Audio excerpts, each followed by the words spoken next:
Today I wanted to talk through my January TBR. If you've been following along with these Bookmas videos, then you will know that I'm going away at the end of December until sometime in January. And so I have no idea what my reading time is going to be like. And considering that, and considering I don't know how much I'm going to be able to read, or what mood I'm going to be in once I get back from holiday, I think this TBR is very ambitious. So I have some books that I absolutely have to read, otherwise I'm going to be in trouble, or people are just going to be disappointed.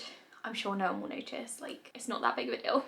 But I've picked out some physical books from my TBR because I'm trying to focus on my TBR this year, and I've also picked out a library book, and then the rest are just on my Kindle because, again, holiday, flying, I can't carry this pile of books around with me. Without further ado, let's get into the TBR. We'll start with the physical books that I'm planning on reading first because then I have longer until I have to put the book covers on the video, and I really don't like editing. The first book that I would like to read is Everyone on This Train is a Suspect, because this one is set in Australia. That's where I'm going on holiday. This is set on a train from Darwin to Adelaide, or from Adelaide to Darwin. I'm not sure which way round it is, but the main character is a mystery writer, and it's a sequel to another book, which I have finished and I enjoyed. He is now an actual fiction writer, and he gets on this train with 6 other writers, and then there's a dead body. The last one was very humorous, quite clever.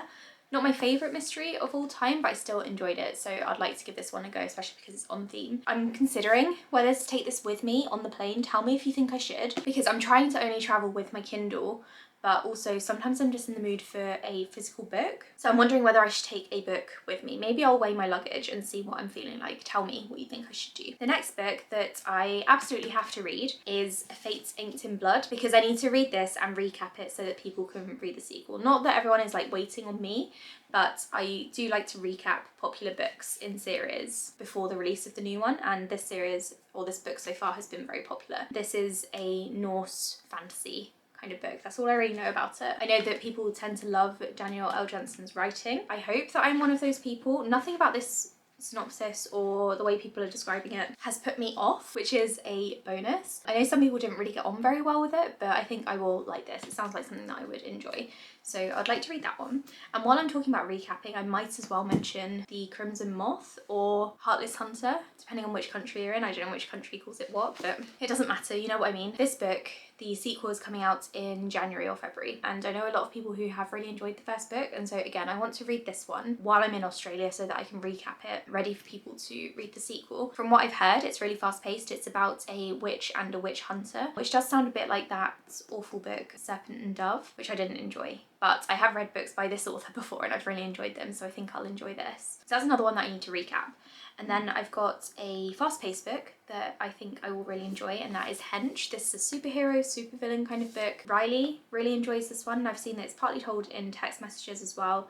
Not throughout, but like it's in there. On the front cover, Shannon Maguire has said that it's fast and furious and compelling, so I think it's going to be a good one. I think from what I can tell, the main character starts working for one of the supervillains or something because they don't like the superheroes anymore. I'm not sure if they've got superpowers, but I do like books about people with superpowers, so there's that. I'm going to need something fast-paced when I'm back from holiday, so I think this one will be a perfect candidate for that. Another book that I do need to read, but not necessarily in January, but I would like to, is The Immortality Thief. The sequel to this one is coming out soon as well, so I will recap it, but the reason I need to read this one is because my friends and I are starting up a book club again. I think it's just a quarterly one at the moment, so I've got until the end of March to read this, but I obviously want to read it before the sequel comes out, so I'd like to read this in January when I'm back from holiday. I think this is going to be a bit dense. It's a space horror book about people who come across an abandoned spaceship and there are like spooky things on there. Love the sound of it. This is probably a 5-star prediction, so I think I'll really enjoy it. And I think it's going to be fast paced. I just think it's going to be a bit more dense because it is a sci-fi book, some of the other books on this list, so I'm saving that for when I get back from holiday. Another one that I'm considering taking with me, and I'm questioning whether that's a good idea, is Chilling Effect. This is a cozy space opera book about psychic cats. I keep saying that, I don't actually know anything else about it. I keep describing it this way because I don't actually know anything else about it,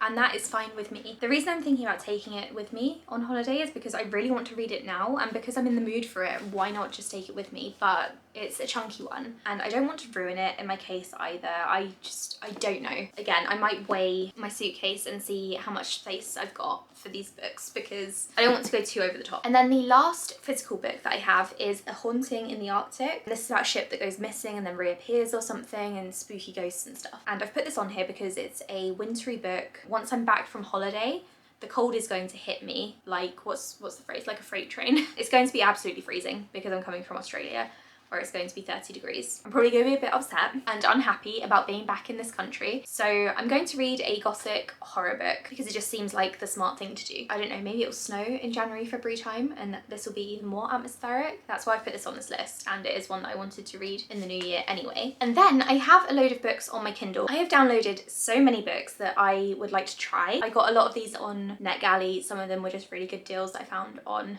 Amazon. So I figured I would go through the ones that I am most intrigued by, but really I could be reading anything on this thing. That's why I'm thinking I'll only take my Kindle away with me, because that seems like the smartest choice. So my options that I've recently downloaded are Margot's Got Money Troubles, Annie Bot, and The Wedding People.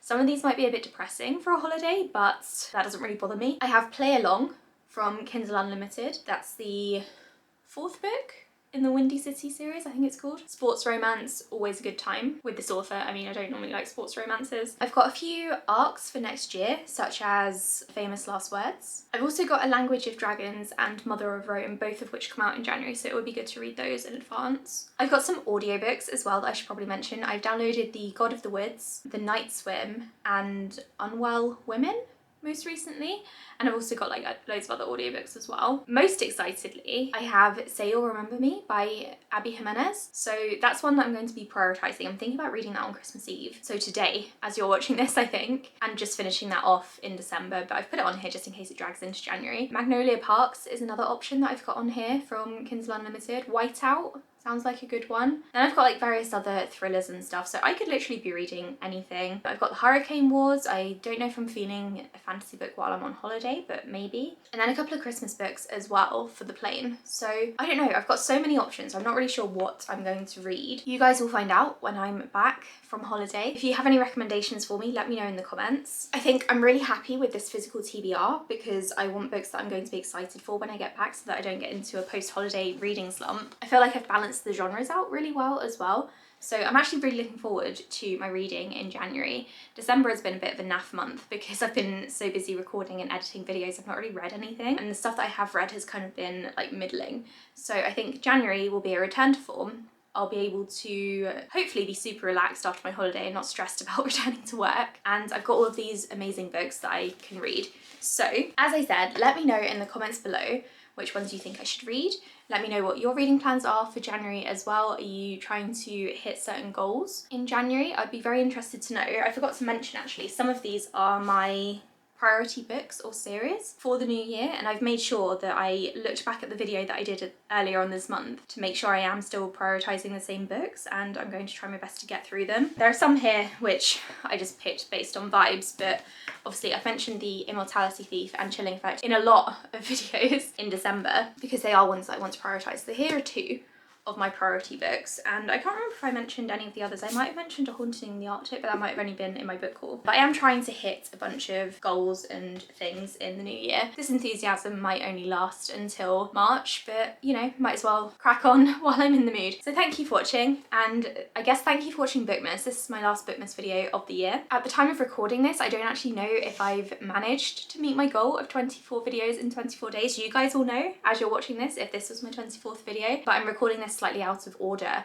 and I've got a few more videos to edit as I'm talking to you, so I don't know, I think I will make it, and if so, this will be my first ever year of meeting my Bookmas goals. I've never done 24 videos in 24 days before, and honestly this has been exhausting, but I've actually really enjoyed the experience, so I hope you guys have enjoyed the 24 videos. I'm going on a bit of a break now because of my holiday, but I will be back in January with my January new releases video. And then I can't believe I forgot to mention Onyx Storm is coming out, so I will be recapping Onyx Storm as soon as it's out for you guys, so you can all know what happens if you're not planning on reading it. Thank you so much for watching, and I'll speak to you all in the next video. Bye.